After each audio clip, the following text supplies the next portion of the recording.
Back to the Self-Wealth Real Estate Podcast with your host, Luke Boron. Today, I'm interviewing Glen Sutherland. Glen is a Canadian investor in the KWC area who invests in the U.S. So he currently has projects going on in 9 different markets. He's been investing in the U.S. for a long time. I think he's been investing for 15 or 20 years, but he says he's been investing for about 3 years because that's the time at what point he had his systems dialed in. So we talk a lot about systems in this podcast and how he uses systems, checklists, organization to make sure his projects at a distance are bought, renovated, managed, tenanted smoothly. We talk about sub-2, we talk about BRRRRs, we talk about rentals and flips and all of this. So there's a ton that we could talk about with Glen. Our episode goes a little longer than normal, but there were so many things I wanted to cover and so many questions I had for myself as well. So I think you guys will get a lot out of this, and thank you for watching.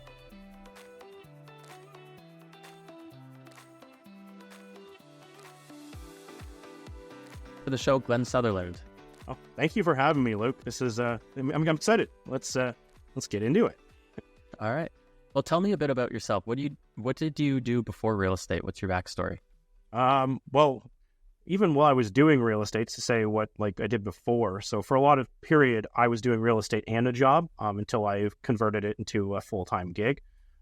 So for a long time, I worked in IT, right? So a lot of people don't even realize this might be even a job, but I used to fix bank machines. Okay. Yeah, so a hardware guy, like what we like to call a clean mechanic. But what it did was it gave me a job where I was on the road a lot and driving from place to place to fix machines because they're kind of spread out. And it gave me the opportunity, as crazy it is, to do a lot of the phone calls that are related to real estate. And, a lot of this is a phone call business. So it made it so that I can come home and, actually be present. But as you do this full time, you can scale this way better when you're actually putting your whole heart into the real estate business than, juggling between a job and your real estate business. Yeah. And I think that kind of depends on your personality too, in terms of the phone calls and stuff, but I'm the same way. I like driving around to flips and stuff like that. I can just, I find it better to just call people. Yeah. And then if I'm driving somewhere anyways, it's kind of killing 2 birds with 1 stone rather than, if I'm when I'm on the phone, I'm often pacing. So I'm walking around my house just on a phone call, right? Oh, yeah. But it's better to just be in the car on the phone. I can get it out way easier than texting all the details and stuff like that. So yeah, I much prefer it. Yeah. No. Then it forces you to get it all out instead of texting, right? Yeah. And I think it makes for more personal connection with people too, when you can talk to them on the phone. I mean, in person's great too, obviously, but it's just some people are very efficient with texts and emails and stuff like that. And, I deal with them. I'm not as efficient as some people are. Well, you said that's a really good point. A lot of times, with this business, you're dealing with contractors, property managers, attorneys or lawyers, all kinds of different people. It's a very people business. And a lot of it is figuring out what actually works for them, not what works for you. So there is certain property managers that require text. There's certain, they just get better response. Some of them, they have an email system, so it goes into their portal automatically when you email and somebody will pick it up, right? So a lot of it's just figuring out what works for them and trying to go through that. If you try and force phone calls with people who are, millennials that want to do text, it's not going to work for them as well. Right? Well, I think that's perfect because part of what we're going to I hope to talk about today is some of your systems and stuff like that. But what that makes us realize too is accommodating other people's systems, because if you don't fit within their system, you're not going to get the results that their business is built for, assuming they have a proper system that's built around something, right? So tell me, what did your start of real estate investing look like, and how did it progress? Yeah. So originally I used to live in, Kitchener, Ontario, and then Cambridge, Ontario. And like a lot of people, I start off investing in your own backyard, right? So I had my own, started with a townhouse that I was living in because I bought it out of college and I was living there. And then I got some roommates because that's a lot of people do. And then market went up a little bit back then. We're talking 15, 20, I guess 20 years ago. I don't know, getting older. But probably 20 years ago. And I did a refinance on the property, took the money and bought a rental property, right? My parents had a duplex that they'd owned their whole life. That was just the extent of the background. And honestly, they weren't treating it like a business. It wasn't I do a lot differently, especially now. But I did learn a lot. I learned how to fix stuff. So anyway, I bought a new construction quad in Waterloo and started there. It was a nightmare. Landlord, tenant board, evictions, damage, police coming in because of they were running a scam out of one of the units. Anyway, all that sort of stuff. And so I learned a lot. I swore off I'd never do real estate again. And then sat on for about 9 months, just sitting on all this went so bad. I sold the property, but I'm like, I have way more money in my bank account than I used to have. So I brutally did everything wrong, did the screening myself when I didn't know how to screen, did everything myself. And I went, okay, there's something here. I got to learn how to do this a bit better so that this is done. But somehow I made money at the end of this. So then I bought some duplexes in Cambridge because I found that Cambridge was much cheaper than Waterloo. So I started doing duplexes in Cambridge, and then I got into semi-detached in Cambridge. And basically, I literally walked the whole city because I love walking. Walked the city, mapped out where all the semi-detached is. I figured that was my niche. You figure out what you want. I'm like, I want all the semi-detached.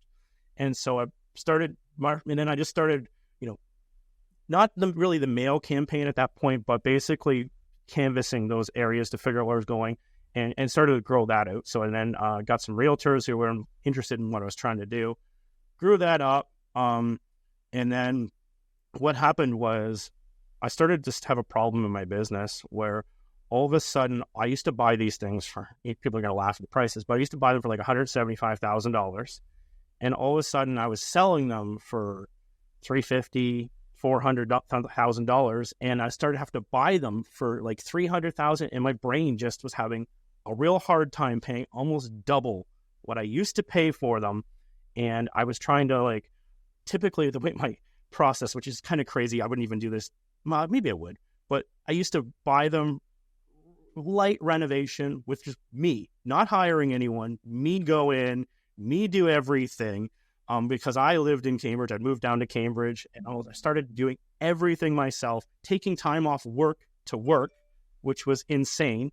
So anyway, going through that whole thing, and I buy them, renovate them, and then rent them out, and then some of them I'd refinance, but I really wasn't even back then really that familiar with the BRRRR. I was kind of winging it, a lot of learning from education from local real estate meetups, and then I would sell them in a couple of years whenever they went up. Like a tenant turn, we do, a light cleanup and put it back out, right? And, at least double the investment we put into the property, like the initial deposit we put in, right? Not necessarily doubling the value of the property. Yeah, but at least doubling your cash. Yeah. So we just kept doing that, and it started getting harder and harder, and I started collecting more properties, and the bank started saying, you don't qualify for this anymore. You don't qualify to buy these houses. Your income doesn't support anymore. And back then, we're talking 10 years ago. So we're in 2024 right now. So like 2012, 2014. I started listening to podcasts, and back then it was all American based. Like there wasn't really now there's tons of podcasts on Canadian stuff, but back then it was the big guys that still exist to this day. And I listened to them, and I'm like, you don't need, in the U.S., it was more like commercial lending. It was based on the property and DSCR, the debt service coverage ratio, rather than my T4 income, whether I could float this if the tenants paid. And, I probably could have learned to do lending differently in Canada, but I basically took a stab, jumped into the U.S., bought some properties that were rent ready off the start, figured out how to do this. And then figured out how to hire the construction teams, and I started growing that out. And then, after doing that for even 3 years, then it turned into a business. So for a long time, it was, you're a mess. You're stressing yourself out. You're working on everything. There was no procedure book. There was no, system that hey, even to pay a credit card, I just pay a credit card, right? It wasn't check the bank account, make sure put it on the Amex and pay the Amex. Build it into system, step, all the way through that, if I got sick, my wife could take over. If I wanted to not do this, even that part of it, I could hire a VA or someone else to do this. But at that point it wasn't. It wasn't like that. It was me doing everything, me running around with my head cut off. And if anyone's ever read like the E-Myth Revisited, I went through the whole thing, did the exact same thing as that story, hired all these people. They weren't doing what I just assigned, walked away, and assumed that they were going to do all the bookkeeping, all the other stuff. And it was just going to all work out. And it didn't. And then I fired everybody, got small again, started doing everything myself, exactly like the story. And you can't trust anyone to do it, so I got to do it myself. Yeah, start growing it up again. But anyway, that's kind of the story. Now it's more of a system. I teach people how to do my system, and it basically just comes down to like it's a repeatable thing. Every time you buy anything, I have the same Google Drive structure that gets dumped in, right? So everyone has their own system. Sometimes it's you have Buildium or whatever kind of software you want. For me, I like a lot of it is just organizing files and keeping other people organized and putting stuff in the right files. Labeling the files in a specific way, because I need to be able to search them if stuff happens, right? Which a lot of people don't even think that's even an important thing. They just dump files in, and even you're like, oh, I'll just go to the insurance file. But like, say you've had this property for a long time, there's like 500 files in there. You're going to open every one. I guess you could sort it by date, and it's just you got to be efficient with everything. And you, and I've made this mistake too, hiring a VA before I had that all in a system, and you just have someone else clogging everything up that doesn't match with what you thought you were doing, but you haven't told them to do it a certain way. And they're throwing stuff in there and they're messing it up, but it's really your own fault. Because I mean, I remember so many of similar growing pains. Like you're doing everything yourself. You don't have a system, but also you almost don't have time. It's a question of like, do I just take action or do I take time to create a system? I think there's a balance. But when you're starting off, you don't know what you don't know. You're taking it one step at a time. And when something happens, you have to figure it out. And I think a lesson here is when something happens, you turn that into a system so it doesn't happen again.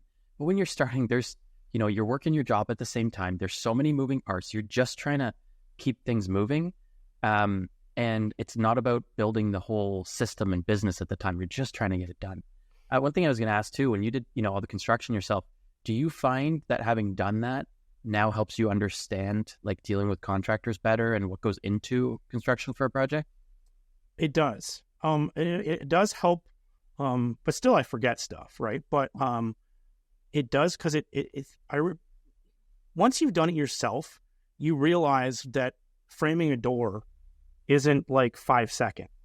Like sometimes that, if it's your first time, it might take you a couple hours. If you're a pro at this, you just sort of the timelines, and you realize when you give them a massive list that it does take time to go through this, right? And you realize that you waste, if it's not planned properly, like I didn't plan these properly, I make 2 runs to Home Depot or Lowe's every single day, right? Or if you're like, I remember one project, there was a Home Hardware, 4 blocks. So we're like, oh, it's more expensive, but you know what? I'm wasting too much time going to the hardware store, right? Yeah. and then you go to the closer Home Hardware and they don't have what you need. It's too smaller.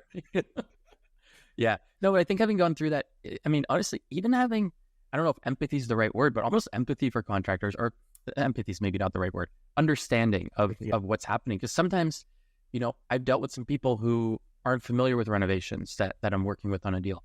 And they'll go and they're like, oh, I can't believe the contractor didn't prepare this perfectly smooth. It's like, have you ever tried to do that yourself? You have the intentions, you go and you plaster and you sand, you plaster and you sand, and then you prime it. And you're like, shit, I can see the bumps. Damn it. All right, let me, and never having done that, you're like, well, why couldn't you just get that smooth? Other contractors get it smooth. Of course, new drywall, way easier, stuff like that. But, or like, hey, they touched up this eggshell paint. Why is it flashing? What'd they do wrong? Did they use, well, sometimes eggshell flashes when you're, when you do a touch up, you got to almost repaint a whole wall to make sure it matches, or accept that it might not match. Just even little things like that. Having done it yourself, you kind of give a little bit of grace to the person doing it, knowing, hey, this doesn't always come out perfectly, even if you have good intentions. That doesn't mean they should, not know what they're doing and screw up stuff and, do things the wrong way. But I think even that helps. But sometimes it's it's not even completely them. Like when you hire a sub trade, and so there's someone who does the drywalling and someone does the plastering, just taking over someone else's work is not your work, and they may not have hung it the way you would have hung it.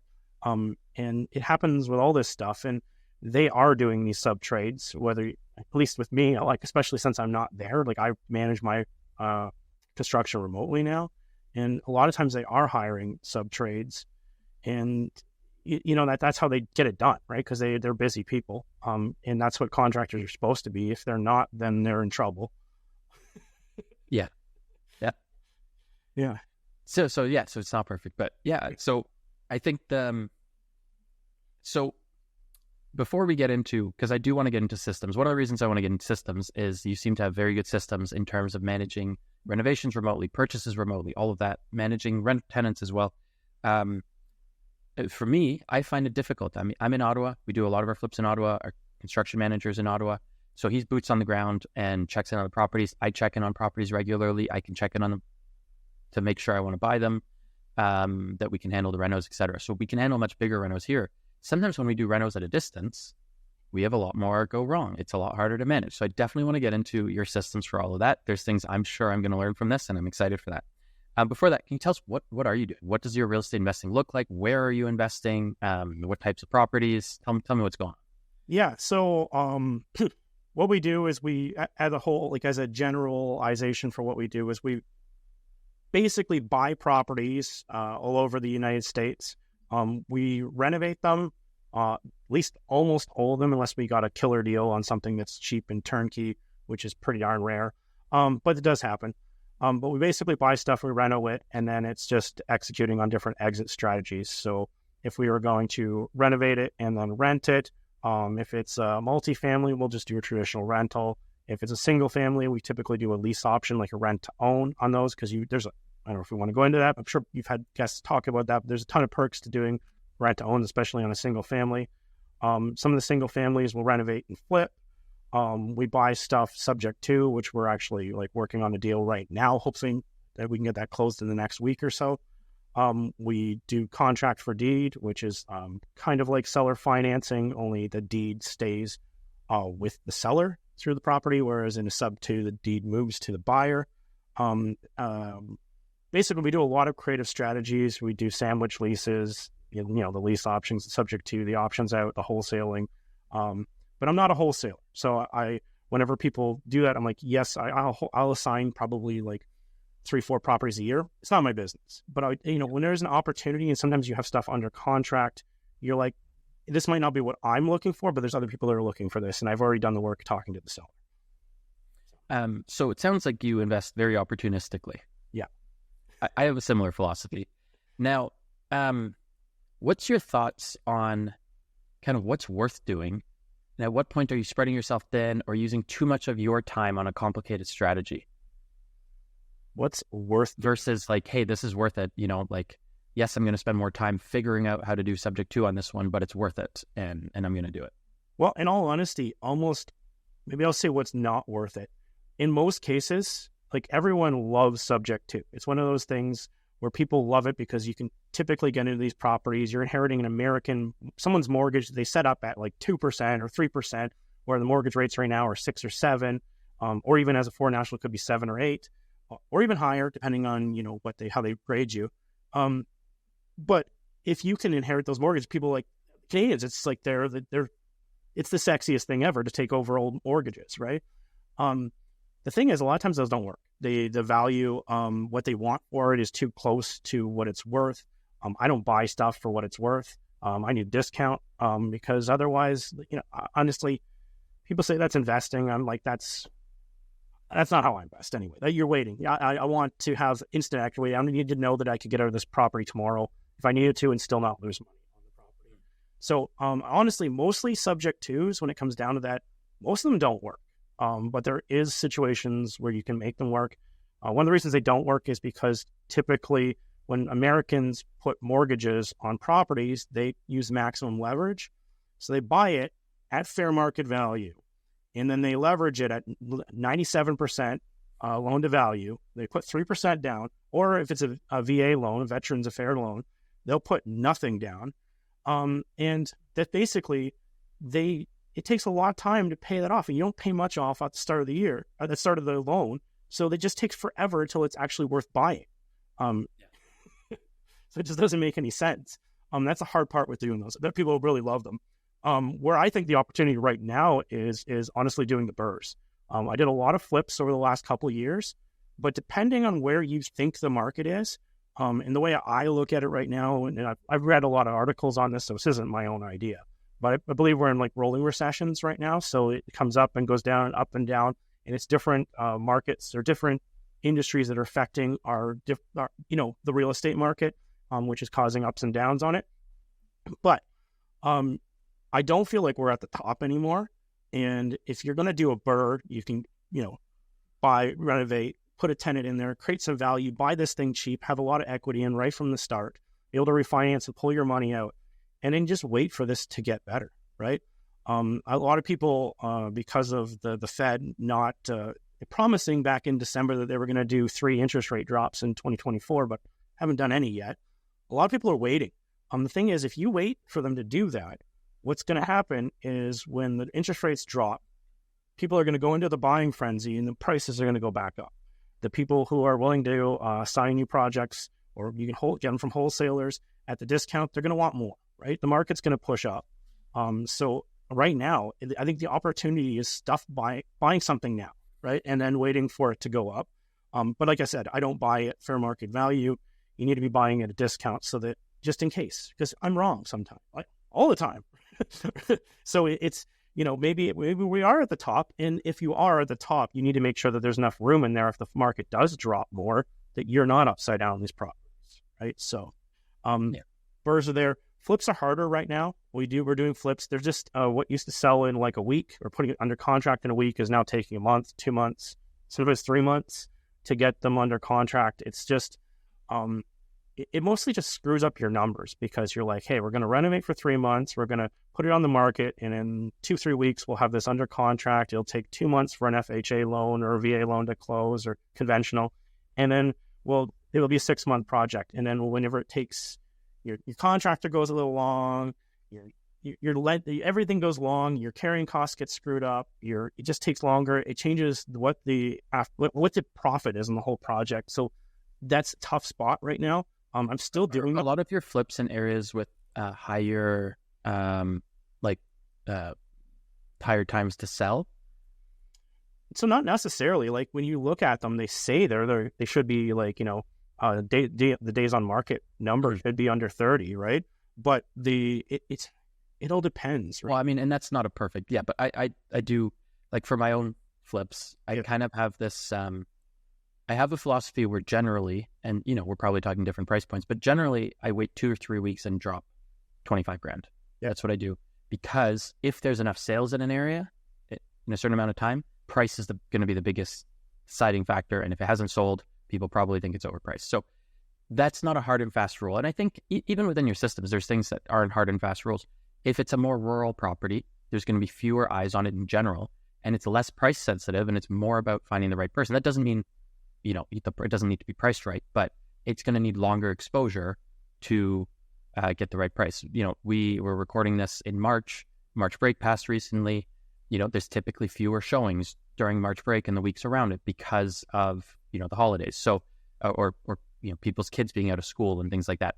I find a lot of our properties, there's less activity on our properties kind of around the weeks around March break. So I'm not necessarily going to count those weeks towards, now I need to drop because I'm not counting that time into it. So there's, I think a lot of things in real estate are a mix of an art and a science. But I did also want to go back to your what you talked about with subject to. Since, we mostly talk to Canadian investors here, I'm not sure that everyone listening is familiar with subject to.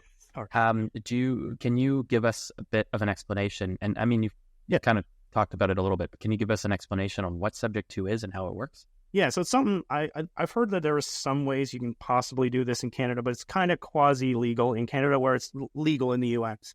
And it came from the Dodd-Frank Act. But anyway, I'm not going to go into the details of it, but basically they originally designed this so for estate planning so that you could move properties originally from yourself to another person without having to redo the mortgage and some other things, right? So that's what it was originally designed for.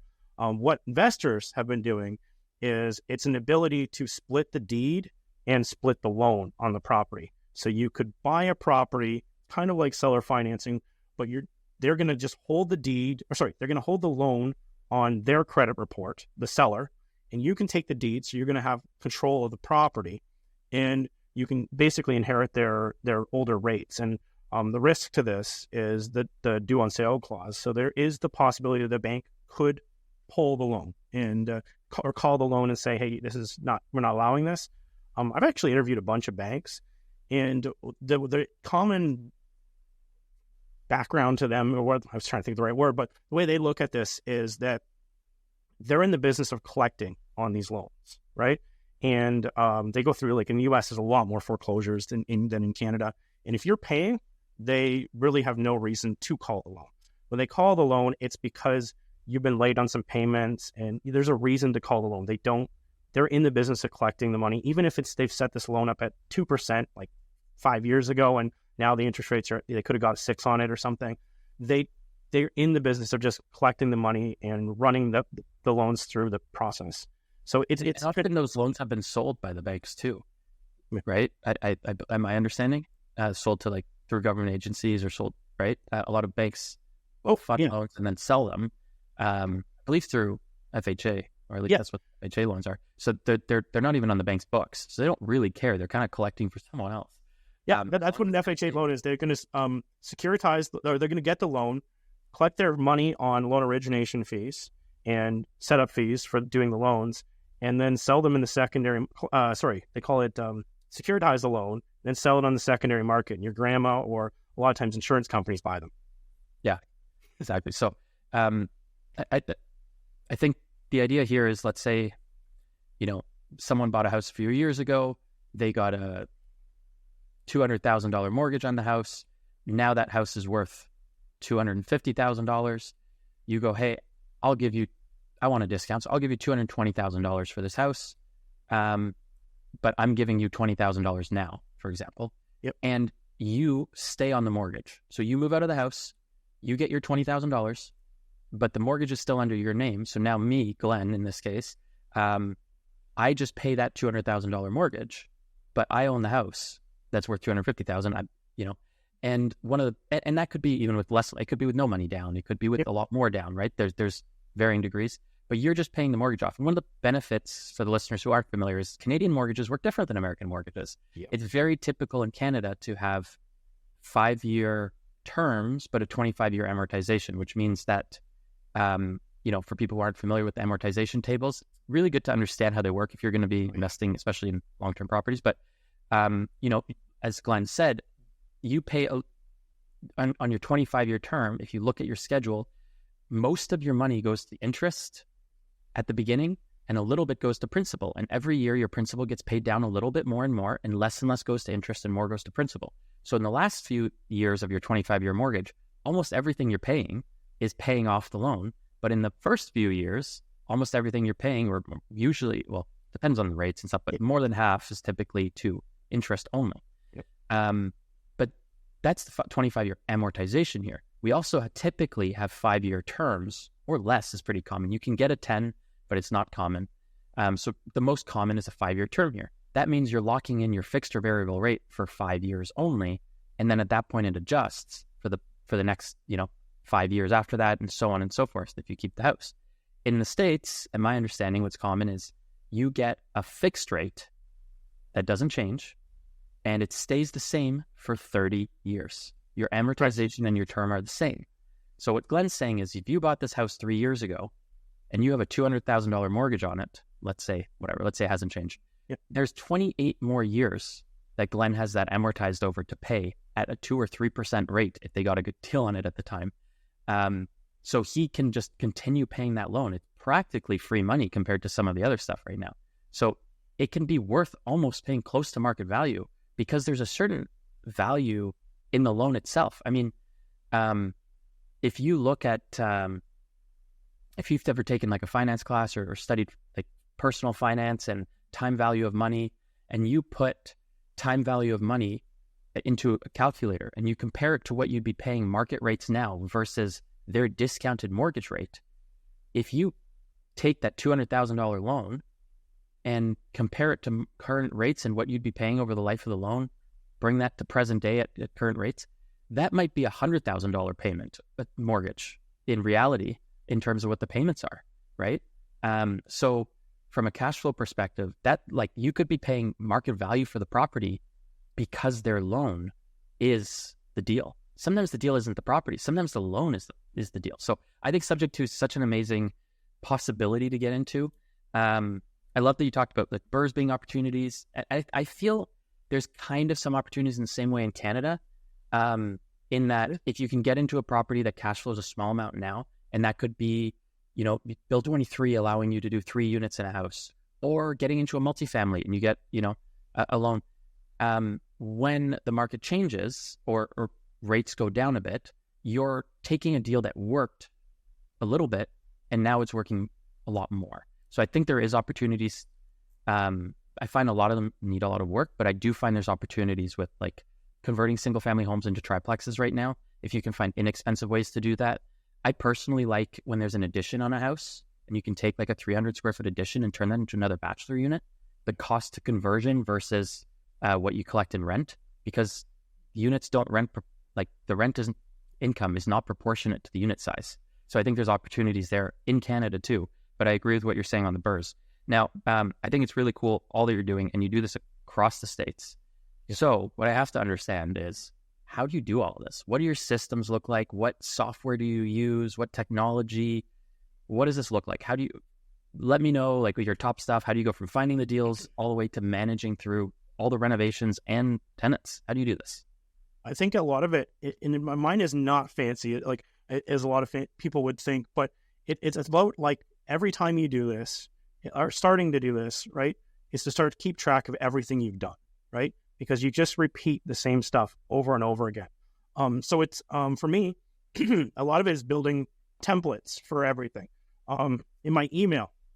So whenever I go to buy a property, we get the property, we're going to do the initial analysis. We have a template in email, like my Outlook, and literally you just have to dump the comps into it. So pay for pay for some software. So like you can, in the US, there's software is way more information. It's more like you need a purview in Canada in order to get the same information that you can get public record in the United States. So what I like to do is you could go find these all from the county tax assessor site, and you could do all this stuff. And I do sometimes when the software isn't working 100%, because it does happen. It doesn't pull stuff correctly because it's just a scraper.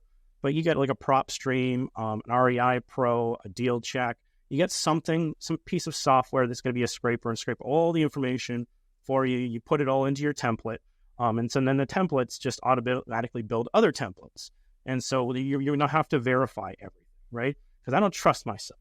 I can pull comps all day, but I want, if I'm going to be renting this property, I want a property manager to verify what the rent is going to be, right? Because the software can tell me some comps, or tell me what they think it's going to be worth, like REI Pro, Rental Meter could tell you what they thinks it is. Zillow will tell you what they think the rent is. Trulia will tell you, but they're just estimates, and you need someone who's actually boots on the ground. So, dump your information in there and send that off.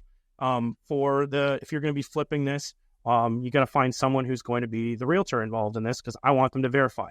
And the thing is, if you're like me and you're doing a lot of deals and you're sending a lot of emails, if you just say, hey, can you get me the what you think that ARV would be on 123 Main Street and 456 Main Street, and what about and this and this and this and this? Honestly, if you aren't constantly buying, like, because there's spots where sometimes they just don't work out. The numbers just don't make sense, and you're just like, yeah, I can't buy this, can't buy this, can't buy this. They will stop doing this for you. So I always want to lead with information. So I'm like, I'm going to show them the comps I've done. I'm going to show them the information, and I want that to build the email to automatically send everything over to them, right? So a lot of it is leading with information, because you don't want to come off as the lazy investor, because they have tons of people who do this, especially if they're like a large broker. They're known for this. And the thing is, sometimes you're not buying it with them, right? So they're like, why would I do this for you if you're going to do this? And a lot of it comes down to, I need, you could be the selling broker. You could be, in the United States, their real property managers are typically, they have to be managed by, in most states, have to be managed by a broker, right? They have to have an affiliation, and they actually have a lot of licensing, a lot more licensing than even they have in Ontario to being a property manager. Like I believe in Ontario, anyone can just be a property manager, right? Is there an actual licensing for it? I don't know. Anyway, so I'm not a property. I know they recently made it a requirement that there's some sort of license for condo managers. I don't know that there is for property managers. I'm not sure. Anyway, somebody can look it up and tell us in the show notes or whatever. Yeah. But anyway, so a lot of this is just verifying. You're going to go through the process. You're going to collect all the information. You're going to put it through. You're going to send it all to all the different trades, the contractors, and basically have this all built for each system so that it automatically sends out stuff. And it's just going to be sending out information, collecting information, following up on information. And honestly, the hardest part before you have a system is the follow-up, because the way I always look at it, when I get an email come in to me from a property manager or contractor or whatever, I answer the email and I like to think of it like tennis, and I bounce it back into their court. The thing is, if you don't have a follow-up system, it doesn't sometimes they don't get bounced back to you. You send them something, you're doing a whole bunch of houses, your mental checklist has said it's done and you've moved on, and there's just balls start to drop, right? You have to have some sort of way to follow up on this. It could be your calendar, it could be something, a whiteboard to mark stuff up, but you need something to follow this up. What do you do when you bounce something back to somebody else? What's your system to know, if they don't answer me in 3 days, I should reach out to them again? What's your system? So I usually do a couple things, because I honestly miss stuff myself and I get working at things. So I have a big whiteboard to the left of my desk upstairs in the office. I'm in the studio right now, so I don't have anything here. But upstairs, the left, I write it down, what stuff, what the action items that are going on for the properties, like this, they need this followed up on. And a lot of times I mark, even when I'm sending out or bidding out properties or bidding out renovations, I need to mark where these numbers came from. So even in my Excel sheets or whatever I'm using, I need to say, like, this is my estimate of renovation. This has been verified by ABC Contracting. This has been verified by Realtor. So you have to have spots for all the verification as well, because you don't want to estimate, guess, and screw up that you think, because you're analyzing a lot of properties, or someone is for you. You don't want them to think that this has been verified and it hasn't, and you buy the property and you have the wrong numbers, and then you're in a lot of trouble, especially if you're playing with someone else's money. You really have to make sure that's going. So I do that. I also flag my Outlook, right? So that my Outlook every morning will show me all the emails. So I'm like, hey, there's loans that are coming, expiring in the next 3 months. There's insurance that's expiring in the next 3 months. I flag it, and then it gives me reminders every morning. These are the ones that haven't been answered. I used to do the mark on red. That's a nightmare. Your inbox will be completely full. I've split it off into thousands of folders with conditional folderizing, whatever you call it, where certain people's names just automatically drop into certain boxes. Because a lot of this software, it takes a bit to set up. But once this isn't like crazy software. This is Outlook.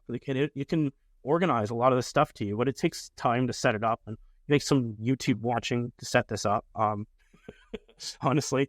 But anyway, I don't remember the original question, but lots of...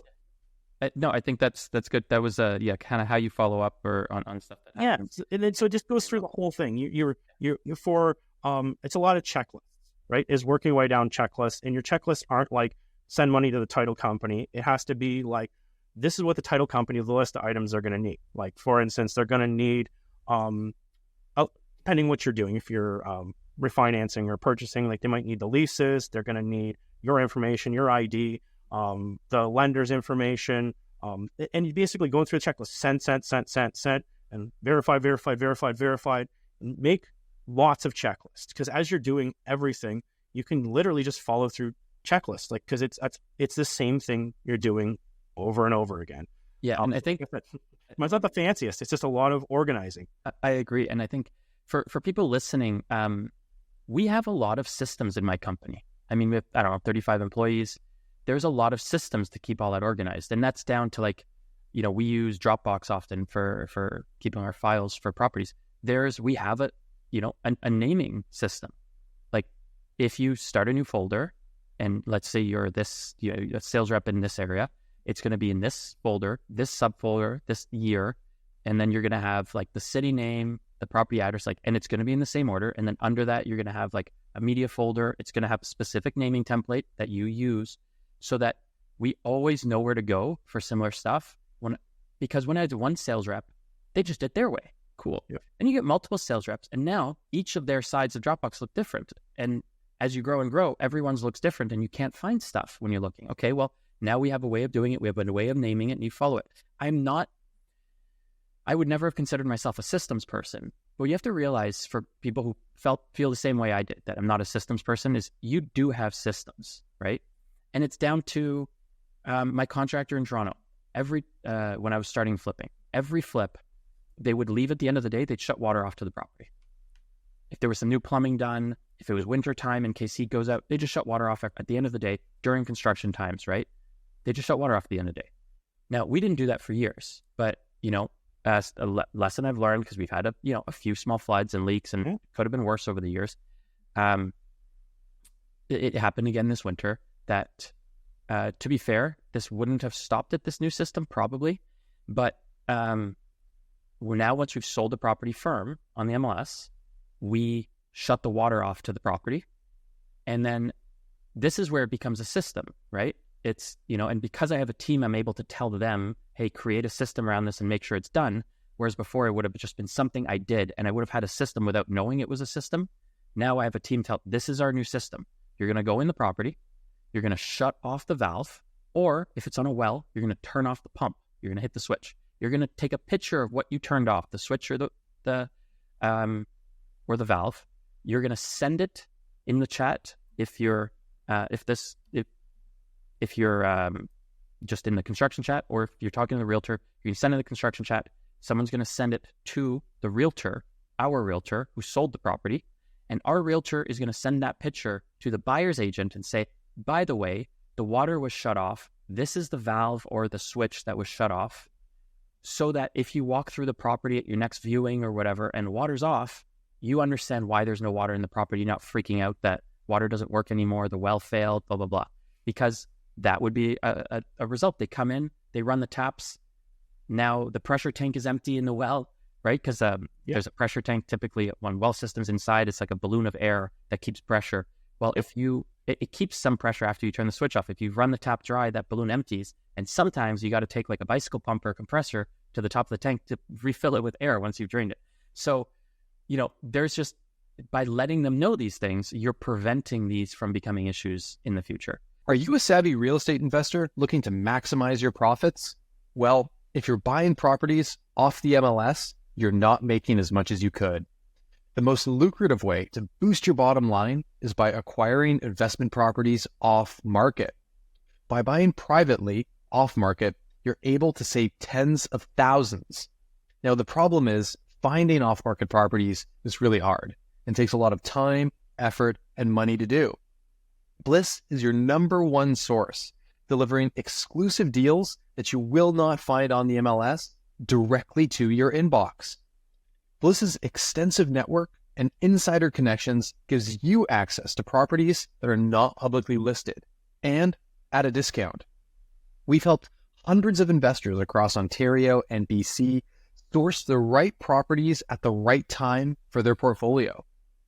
Buying assignable purchase contracts through Bliss at a discount helps facilitate higher returns, lower competition, and deals that align perfectly with your investment goals.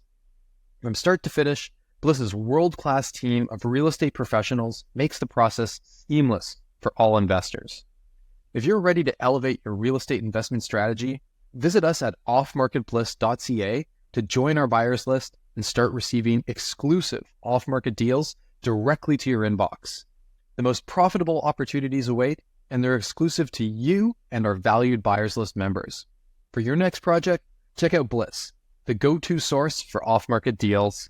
We're running a little long on before we go to our next section, but it's important enough that I'm willing to. How do you deal with construction at a distance? What's your systems? How do you find contractors? How do you manage them? How do you make sure it's being done at all? How do you make sure it's being done well? How do you make sure the budget's going to be in line? What's your system for renovations? Okay, so that question alone is about 2.5 hours in my course of that's an intensive thing. But some like high level stuff is, I think a lot of it is when you're starting out with a contractor is to please don't take this the wrong way for people who are contractors. You got to train them. You got to think of it like you're training a puppy. You got to start off with the right mindset, and you got to start off with showing them your systems. Like a lot of times I'll be like, this is an example of how I want the job bid out. So yeah. I want the job with a list of all the stuff that's going to be done and the materials. I'd like to have a scope of this is the dates of each chunk. And I want to treat you this, even if I'm doing this in cash or I'm doing it with a lender, but a lender is going to do this with draws. So this is the draw schedule you're going to create. You don't get paid until all the sections in the draw schedule are 100% complete. And that is so important, because if there is not a clear when you pay, contractors get very upset for not getting paid in time and et cetera. If there's a misunderstanding on when they're supposed to get paid and you don't think they're supposed to be paid yet and they think they're supposed to, they're going to threaten to get off the job. They're going to be not even tell you, sometimes be angrily like grumping around, stomping around the project, not really working hard, because there isn't a clear payment system. So I think that like the draw and you're not going to be paid until this is complete, and they go, hey, why haven't we been paid yet? Look at our draw schedule. Tell me which items aren't done yet. Finish those items, and then you get paid. Nice and simple. Yeah. And if you were doing it with a bank, the bank is going to send an inspector. So you copy the bank, somebody. They don't have to be like a home inspector. They could be the coffee girl from your property manager, right? You need someone to go over who's a third party to take pictures, and you can be as specific as you want. You're like, hey, I want pictures of trim in the entire house. And more importantly, I want to see pictures of trim that isn't complete, right? I want to see spots that aren't done. I want you to go look at the outside of the house and try and give me a picture to show that there's not a second layer of shingles on the property. Show me the eaves troughs. I want angles. This is a sample of what I want it to look like, and give me this kind of photo, right? Because it doesn't have to be a skilled person, because you're going to evaluate, or someone for your team is going to evaluate all this stuff. But think of it as draws. Set excuse me, set your when you plan to get the updates from them, when not necessarily just when they're trying to ask for money. How often do you want updates? How often do you want photos? And how often do you want meetings? You need to define this in the start, and ideally put it into the contract with them, right? So that they're in violation of the contract for missing meetings, right? I like to set up a specific time. This date, this time we meet. It could be a 15-minute call or 10-minute call. Define if it's on Zoom, if it's a phone call, if it's text messages are acceptable, right? It has to work for you. It has to work for them. And you should agree to all this stuff before you start. But even just setting those boundaries off the start, it's going to go smoother. They're going to see that you're professional too, that you're not somebody to just walk over. There's somebody coming by to look at their work. And you're much less likely to get someone, I hear the stories all the time of people. I sent doing a $60,000 renovation, so I sent them $60,000 and never heard from them again. Well, that's not a system at all. You are going to get taken advantage of those kind of people. And what you need would have been better in that exact same situation is go, okay, how much materials is your initial material draw? And they'll go, I need $4,200. And you go, okay, that seems reasonable. I'm looking at the budget. Everything seems reasonable. Okay, here's $4,200 to start. And then based on the draw schedule, we have to go through this. Based on the meetings, we have to go through this. And they all know what to expect through the whole process. And you just follow, once you have that, you can just follow it through. You can set up timers in your, whatever you want to use. You can set up timers in your phone or your Google Calendar, and you can have the meetings set up, the agendas set up, because by this point, this is what should have been done. So the agenda is already in your calendar. It already says all the items that need to be done. And you don't even have to really prep for this as much as you would, because you can go open your Google Calendar, have it up on one screen. I have the two screens, and you talking to them on Zoom. you following through, just checking off what was been done. Absolutely. That's awesome. Like you said, there's so much in detail that you can get into in this, but just, I think that helps for people to have a high level. And also something I want to add is that when I started and I was doing this, I beat myself up over not having good systems myself. And I want to make sure listeners know this is something that comes with time. Like when you're giving examples of, take pictures of the eaves trough from these angles, and here's an example. Okay, well, you might not have those examples your first time, right? Yeah. So you say, like, you just take pictures from these angles and they turn out good, perfect. Now that becomes your template. You save it. You have a specific pictures folder in your server, Dropbox, whatever you use, yep. Google Drive. And now the next time you save a few of those pictures into PDF, say, this is what I want it to look like, right? Now you have that system, right? You don't have all of it at once. And you start seeing like, hey, I explained this really well. I wrote down a template. I explained it really well. These pictures always turn out great. Perfect. No problem. Oh, my pictures, I often have an issue with pictures not coming back the way I want them. Well, then there's something wrong with the way I explain it or the way my template is. Let me add some pictures of it as explanation. Let me make it more clear. Now people are doing it correctly. So you build a system a little bit as you go.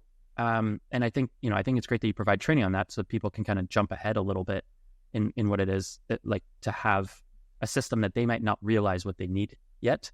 They haven't. Right. Now, one of the things I find really important is learning from other people's mistakes and successes, which is why we're going to move on to the next segment of our show, where we talk about our best and worst deals or our favorite and least favorite deals. Do you have a worst or least favorite deal in mind that we can talk about? Yeah, so I do have one in mind. So we'll start with the worst, right? So, I bought this property, and this is one of the things with as a Canadian investing in the U.S. Like, I don't know if I guess I talked about a lot of Canada stuff at the start, so people probably got that idea. Yeah. But so I'm a Canadian investing in the U.S., and sometimes you just see the price, the sticker price on these properties, and it just seems so cheap that you figure you can't lose. And so I was buying a duplex in Indianapolis, and I think they wanted $80,000 for the property for a duplex. It had tenants in it that were paying. And with a lot of this, I originally was just going to skip a lot of these things. And I'm like, I'll just buy it cash. We'll figure it all out later.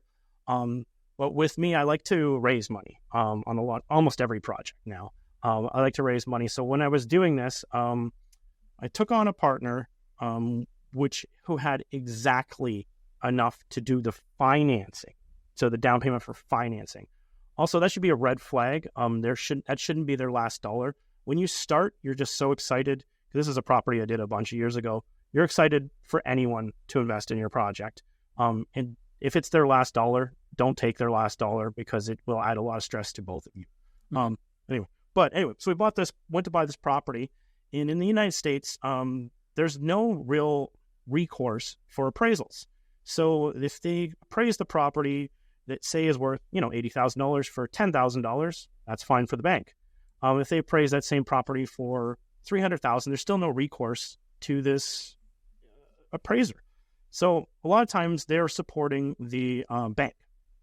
So a lot of times appraisals come in low because that will help them get rehired, right? So that it's an alignment with the banks in order to support their interest. So this is a great idea if you're going to invest on property, anything in the United States, is to get an appraisal because often they do come in low, at least on the initial, and you have to challenge it in order to get it pushed up, right? So we bought the property, and you're getting a third party to bring it in, and the property appraised, I think, like $35,000. And sorry, what were you paying for this?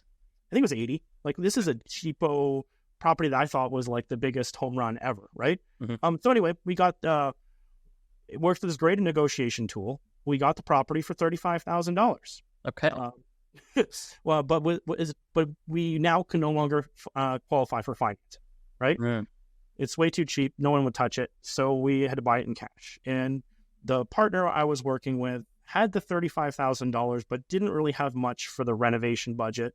So we decided what we're going to do is it has tenants in there. We're going to use the cash flow. We'll save it up, and then we'll fix the property. On the day after closing, we also closed on the 1st, which is a terrible time of the month to close. because tenants are going to say, I paid the previous property manager. It's going to be a big he said, she said about where the rent went. I basically went back to the joint venture and I said, why don't we just forgive them their first month's rent, because we don't know what happened here. Maybe they paid the previous one and we'll go ahead. And my joint venture said, no.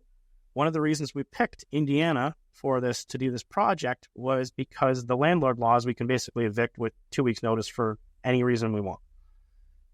So we evicted the tenants right from day 3 of owning this property. On the way out, they were really upset about this and trashed the property. Trashed it. Like paint on the walls, smashed the cupboards, trashed the property on the way out. And we're gone. Like, you're like, oh, well, why don't you go find them? Honestly, we had like leases that were done by some other property management. We had names, but like we really had no way to. That doesn't even have, if they're paycheck to paycheck, month to month, like you can't get blood from a rock. There's sometimes, that's why qualifying tenants is so important. They have to have something you can go after if you think you're ever going to have to go after them. Yeah, but we didn't qualify and we took them over. Absolutely, exactly. So yeah, in the work, it would have worked if we would have kept them, but now we created a new plan, new problems for ourselves. So anyway, we now had to I started contributing to this property in order to try and get this thing renovated, which was not the plan at all. And if I was going to be in that sort of situation on a $35,000 duplex, why would I even take on a joint venture? It made more sense for me to just do this myself, right? I like to keep my cash in a good chunk. And honestly, I just let it sit there in a savings account because I want, if I'm using private money or whatever, I just want to make sure I make payments. Always, everything goes through. Yeah. We always can make the end. Absolutely. Right? Yeah, you're the back. Leverage that. Yeah. Or I'll go borrow a lot and then have a couple $100,000 sitting there to make sure everything goes smooth. Yeah. And so anyway, we went through that. We started putting renovated the properties. The property manager we hired, they could not lease these up. Even after we spent this money, we put all this money into the properties, we couldn't lease them up. So I found out after several months that they were using, I can't remember what the software is called, but basically they do a pre-screening for the property. They pay their $100 to the property manager, which I don't get, to do their, basically check their credit and everything else. If they pass the pre-screening, they basically would give the tenants lockbox codes and they just go show the property themselves. The property manager did not do anything. They would sit in their offices and not show properties, which I thought that they would be showing these properties, especially if I'm paying a month's rent to them. I would have thought that they're going to get up and go show the properties. That's what it's for. Anyway, it went on for a while. The property manager rented the properties out for less than what we wanted for them, just to get them leased.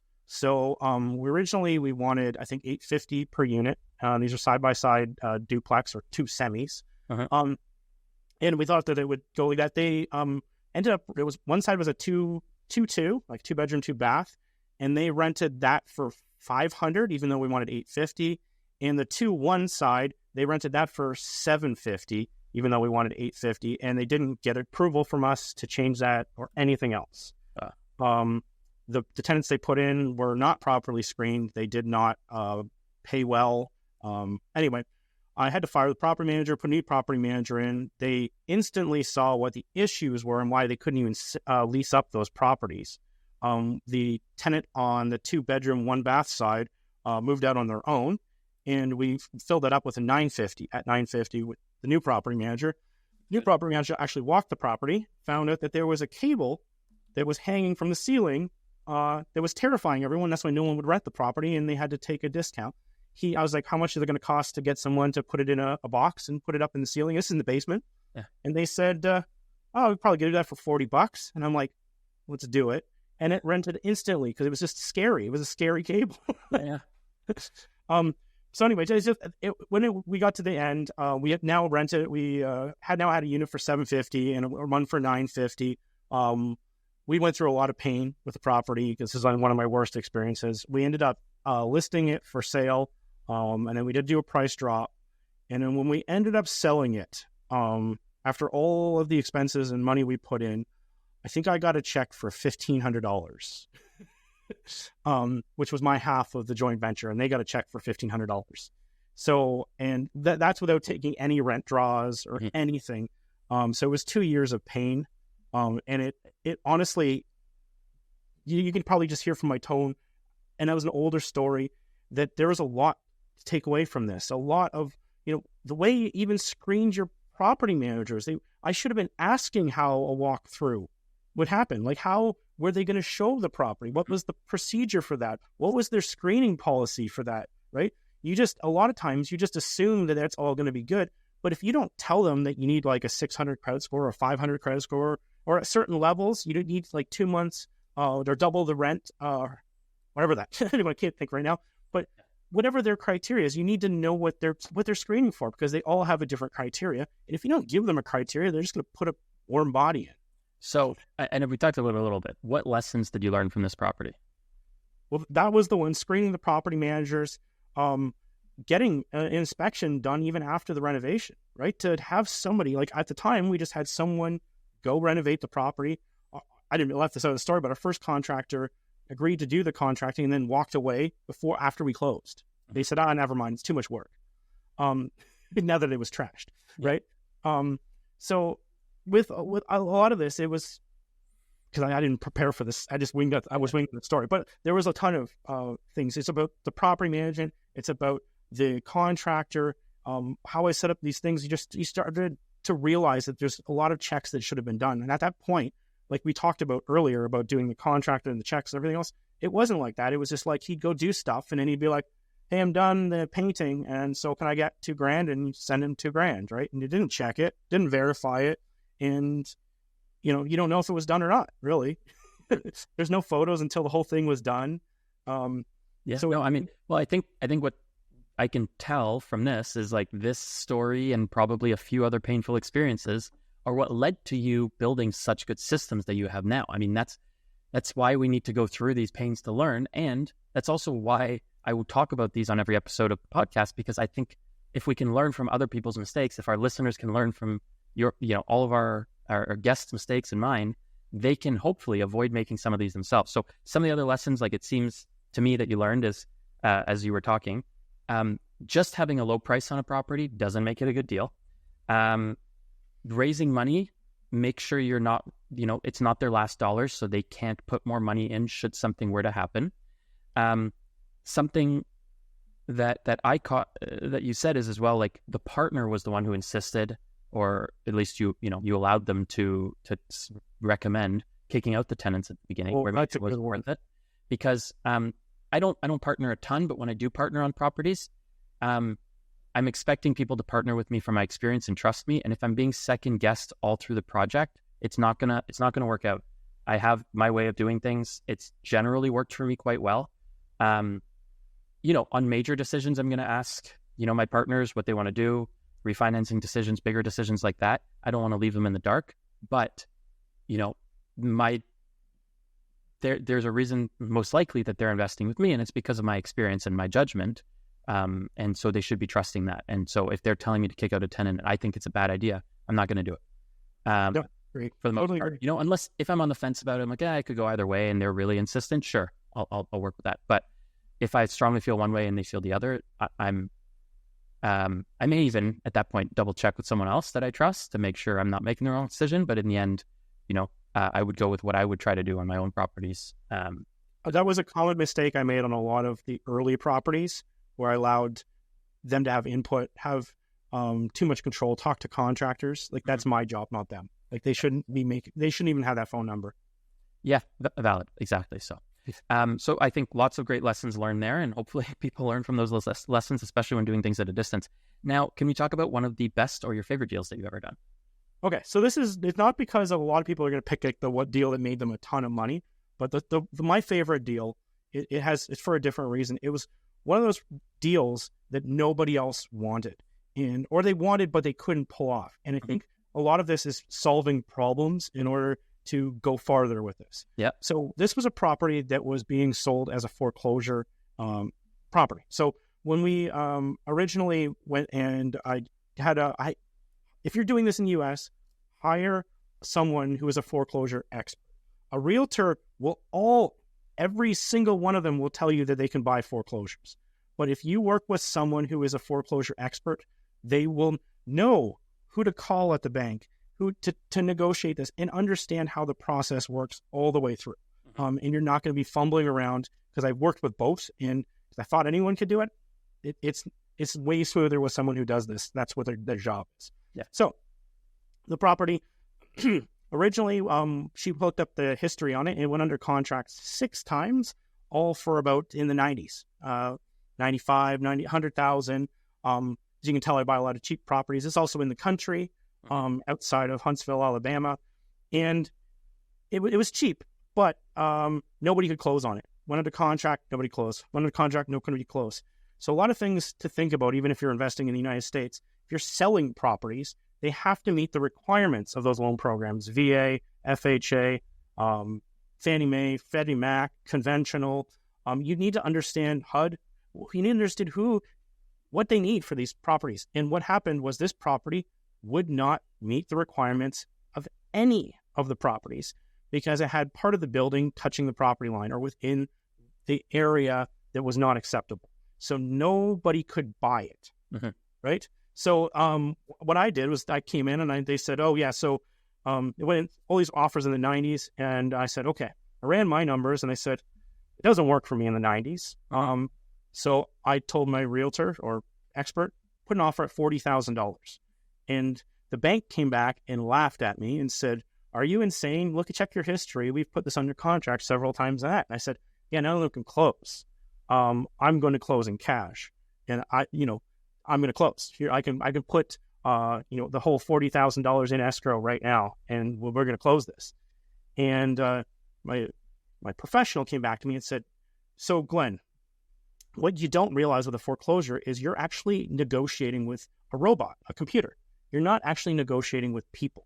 Foreclosures have already been pre-negotiated. What their minimum, what their maximum, what they're going to sell this property for is already set. It's in the computer. You're going to talk to a person who's going to check the computer and tell you this part. So I literally said, oh, if that's the case, offer them $41,000. And she goes, what? She's like, are you going to make me offer 42 next? I said, you betcha. We're going to go through this until we get to there. And basically she came back and she goes, you're going to have to offer $54,000 to take this down. That's the minimum in their computer. She made some calls, talked to some people. There is a number in there. And so we took the property down. But before you do this, because you need to sell this property too, right? So there's a property line issue. So what are your options with a property line issue? You could tear down part of that because it was a garage. You could tear that down. You could have that gone.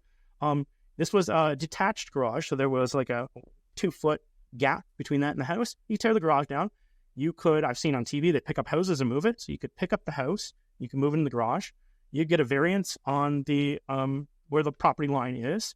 And so what it was while I was waiting through this process and offering was figure out what all the options are. Yeah. So it was call an attorney. What do you think this land would cost?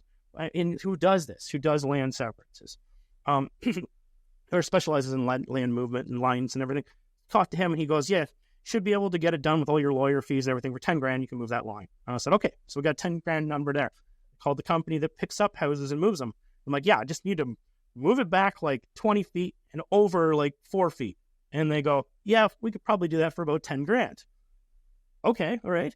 And they're like, what about to tear this down? And they're like, we could probably do that for like, be a lot of dumpsters, but probably could get that in the, $6,000 to $8,000. We could get the whole thing done. So I'm like, okay, got numbers for my sheets. I got numbers from the contractor for the property to actually do the renovation, put it together, submitted the offer, we closed the whole property. And I'm like, okay, awesome. Now, what I really want to do is take that land. I'm going to move the line over and then we'll be good. So I send my property manager that I just hired, but I've been working with, they have, I think, 6 properties with me at this time. So they move over to the neighbors, they knock on the door and they say, hey, will you sign to let us buy the land for $2,000? All we need is 4 feet of land. And it's in the country, right? So we're basically, you picture houses on fields and we just need a tiny bit of the land on this field, right? And you're like, so like $2,000. And they go, she signs it, goes back to the lawyer. I'm like, that was so easy. We get it under budget. This is awesome. The lawyer comes back and goes, she only owns half that house. She has a husband. There's nobody, you need both signatures to sell that piece of land. So we go back, hey, we need your husband to sign. And she's like, well, he went for a pack of smokes 4 years ago and I haven't seen him. Mhm. And I go, so what are we going to do? So we hired a private investigator to find a person in the United States. And we're like, I don't know what to do. So in the meantime, like, what can you do while you're waiting? Let's renovate the house. Let's get the house all done. Let's work on all that stuff. This will be on the secondary checklist, but we'll work on that. So get the house fully renovated. We still can't find the husband. So we're like, our plan was to flip this house. Well, we can't flip it because it's not going to qualify for anything. Only people who can buy this is in cash right now. Yeah. So we're in a stick. And so I'm like, talk to the joint venture. You want to sell? You want to try and rent it? And they're like, okay.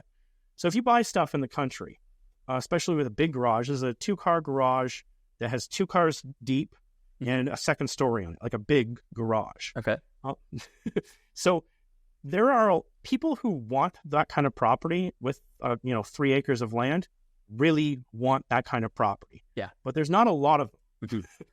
Mm-hmm. So that's what the property manager said. Look, it's going to, typically we can lease properties up in a week or two, but it's going to take a while to find this person. And it's going to take a while to get, they're going to stay a long time too.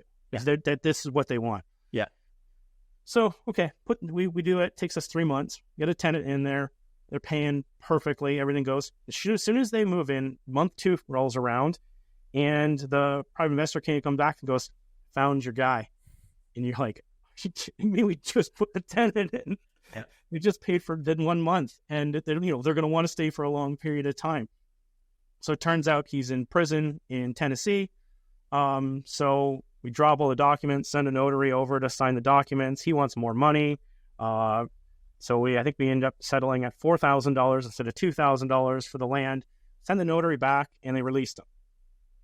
And we don't know where he is again. So another 6 months goes by. The private investigator finds him. He ends up in prison in another state. And when it's over, get the property. And what the perk of the whole thing was, and it's not like a market cycle thing. We ended up finding him. He ended up signing, and we ended up waiting till the tenant left. So we kept the property around for a year and a half or 2 years. I think 2 years. They finished the full term because it's also a contract state, so they have to start and finish their leases on contract dates. Otherwise, they're in a violation of contract. If they leave early, it's not like in Ontario where you just give a month's notice or whatever it is, 2 months notice, whatever the notice is here. It's not like that. They're in violation of the contracts, like renting a crane or something. Mm-hmm. You have to pay for the rest of the contract. Yeah. So they start and finish at the same time in Alabama. So anyway, he's leaving. We go sell the property and we made some money on that, right? We made a good profit.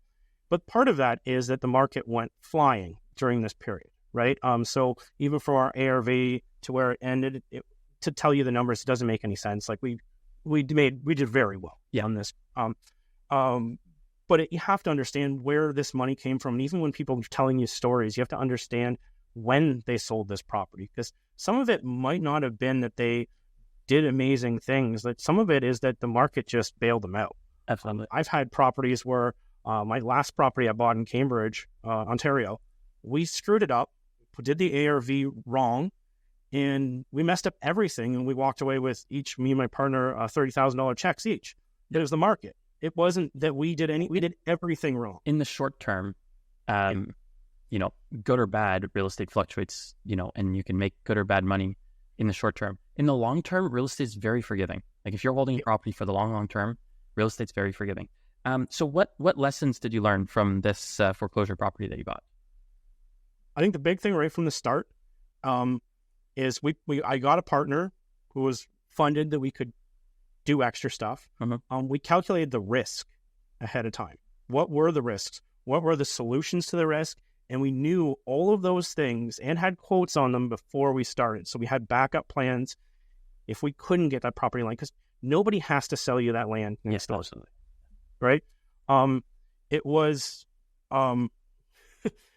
that you can hire everything in the United States at a very cheap price. Mm-hmm. A private investigator, I think, was like $1,000 for them to work for you for like a year. But it's not the same as you think. It's not a detective and he's going around hunting and taking pictures of people. Like they're just cyber detectives. Mm-hmm. They sit at a computer and they're just firing through public records because it's out there. And a lot of stuff is way cheaper. Like so many people saw this property and walked away from it. But with a little bit of problem solving, you could take down these problems. And honestly, that's what I want to buy. If that property was selling for 95,000, like the ARV when we bought it, I think it was 140. It was too tight. I would not have bought the property. It didn't make sense to buy the property. Yeah. But if you can solve problems, that's where you're going to make the money. When people don't want it, people don't like certain conditions, people don't like some stuff you can't solve though. I've learned train tracks can't be solved. If there's a train on that train tracks, you're stuck with that problem. But these problems, a lot of them can be solved, and it doesn't have to be like that kind of physical problem. I've solved problems with contractors trying to get paid from homeowners. If you have a relationship with a contractor, there could be an opportunity to come in there, because in the U.S., everyone's calling their lawyers, and they're all going to sue each other, and all going to lose a ton of money. Mm-hmm. You go like, hey, what do you need? What do you need? What do you need? I've bought properties like that. And okay, you need $5,000 for the contract. You need it. You would solve problems. But anyway, kind of on a tangent. Yeah. Well, let's move on to the last questions of our show. Sure. I know. I think it's great for us to go over those lessons. But my last questions for you is, first of all, what has changed about your approach to real estate investing with your experience? Well, with a lot of people, the main question they ask me is how long you've been doing it. And my answer is, I'm like, 3 years. And they go, wait, what? You bought properties like 15 years ago in Canada. You've been buying properties in the US for like 10 years, like maybe 8 years, 9 years, whatever it is. Well, why do you only say 3 years? I'm like, because it wasn't till I had the system. It wasn't a business. Like you think that you have a business, you don't. You have a bunch of investments, but you don't have a business. Until you can have this thing run and be repeatable, that's the biggest thing. And it's a mindset change. And if you need help with that mindset change, read some books. Yeah. Like the E-Myth Revisited, there's like dozens of these. Being efficient with your time. It's otherwise you can't scale this. You think, oh, I did one property, I'll do another. And then you do another, and you go, okay, now I'm going to do 10 at a time. It doesn't compute because you don't have enough time in your life to do this. And so you have to, at some point, build this system. So that's the biggest thing, is building the systems and then defining even how you're hiring is the big one. Like that's what's changed a lot, because before it was like, oh, you're a contractor and you want to do this job and this is your price, because you read the books. It's like, this is, don't take the most expensive. Don't take the cheapest. Take the one in the middle. No, not at all.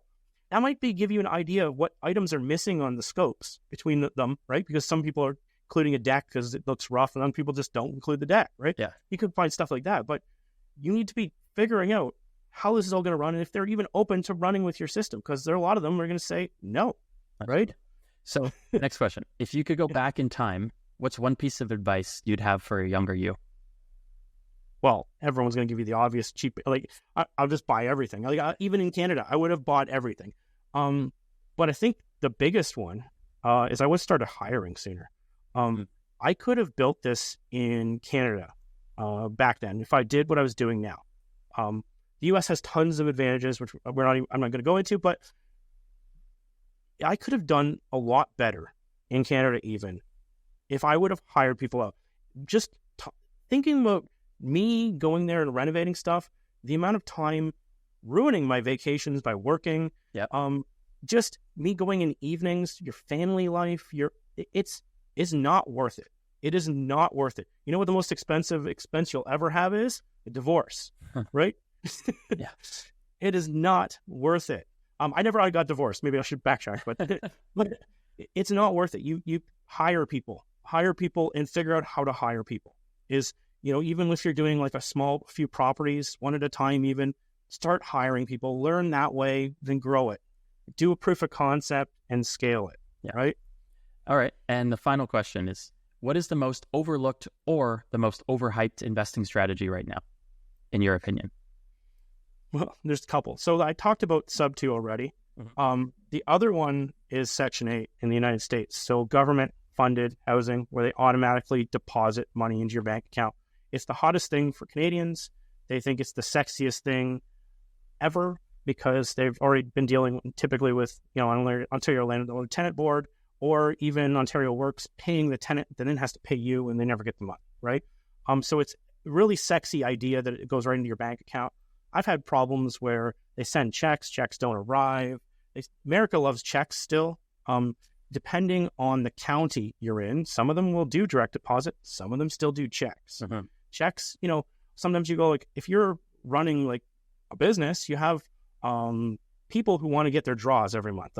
The joint ventures, they're like, I want my $1,000 every single month, right? Yeah. So you're putting this money out, but if your rent shows up in chunks, because sometimes it will, you get like 3 checks all at once, and that was for the last 3 months, so you haven't gotten any checks, and you're calling their office, where the heck's the money?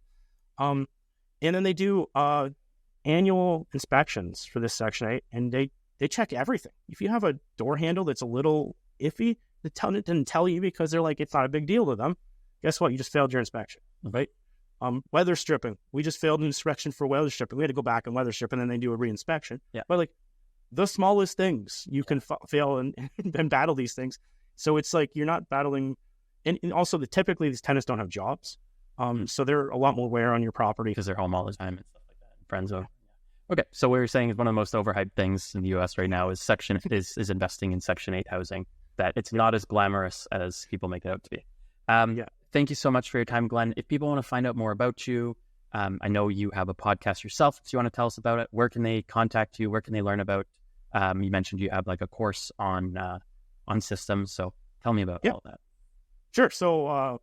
Canadian Investing in the U.S. is the podcast. It's on all the platforms.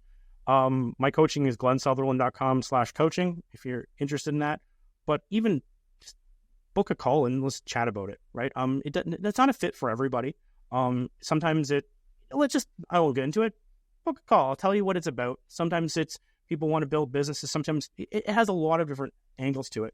So the coaching, the podcast, anywhere else to reach out to you on social media or anything like that? glensutherland.com. You can email me. It has my phone number on there. In all honesty, I have to be reasonable. If you call me, I'm on podcasts and other things all the time, so I don't answer everything. Yeah. So. Okay. Awesome. Well, thank you so much, Glen. Thanks for coming on. Take care. I appreciate it, Luke. This is great. Yeah. See ya.